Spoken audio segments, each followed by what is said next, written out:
కొత్తగా కూటమి ప్రభుత్వం ఏర్పాటైన దగ్గర నుంచి అటు టీడీపీ కేంద్ర కార్యాలయంలో ఇటు జనసేన కేంద్ర కార్యాలయంలో ప్రజల దగ్గర నుంచి వినతులు స్వీకరిస్తూ సంబంధిత శాఖలకు పంపిస్తూ వారి సమస్యలను పరిష్కరిస్తున్నటువంటి విషయం అందరికీ తెలిసిందే.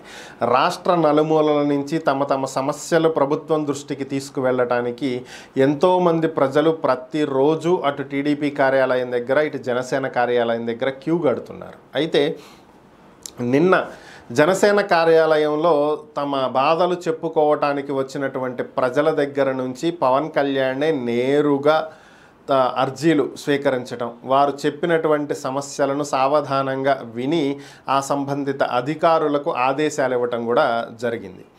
అయితే నిన్న కొంతమంది వారు విదేశీ విద్యకు సంబంధించి ఒక అమ్మాయి కంప్లైంట్ చేయటం జరిగింది. ఒక బ్రోకర్ మధ్యలో 30 లక్షలు తీసుకుని మోసం చేశాడు, అటువైపు అసలు ఆ పేరుతో యూనివర్సిటీనే లేదు అని. దీనికి సంబంధించి కేంద్ర విదేశాంగ శాఖకు ఒక లేఖ కూడా పవన్ కళ్యాణ్ రాయటం జరిగింది.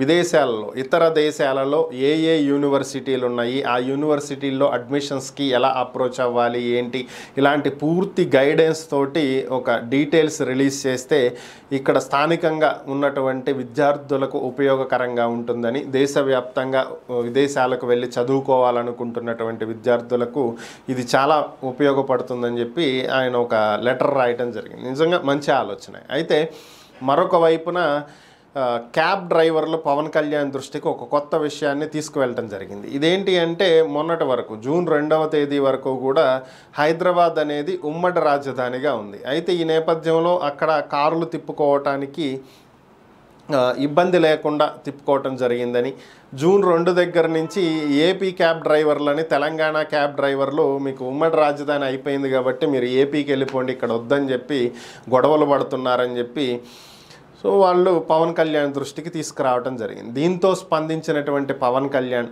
తెలంగాణ క్యాబ్ డ్రైవర్లకు విజ్ఞప్తి చేస్తున్నాను, దయచేసి మీరు ఏపీ క్యాబ్ డ్రైవర్లను ఏపీకి వెళ్ళిపోండి అని చెప్పి గొడవలు పెట్టుకోకండి. ఉమ్మడి రాజధానిగా హైదరాబాద్ లేకపోయినప్పటికీ కూడా వాళ్ళు అక్కడ క్యాబ్ తిప్పుకోవటానికి ఇబ్బందులు లేకుండా మీరు వారికి ఆటంకాలు కలిగించకుండా చూడండి. ఏపీలో రాజధాని పనులు ప్రారంభమయ్యాయి, కొంచెం ముందుకు సాగితే వారికి కూడా ఇక్కడ కూడా అనుకూలంగా ఉంటుంది, అవకాశాలు ఉంటాయి. సో అప్పుడు వాళ్ళే ఇక్కడికి వచ్చేస్తారు. అప్పటి వరకు ఒక మానవతా దృక్పథంతో మంచి మనసుతో ఏపీ క్యాబ్ డ్రైవర్లని ఇబ్బంది పెట్టకండి అని చెప్పి ఆయన విజ్ఞప్తి చేయడం జరిగింది. మరి వాళ్ళు ఎలా స్పందిస్తారో చూడాలి.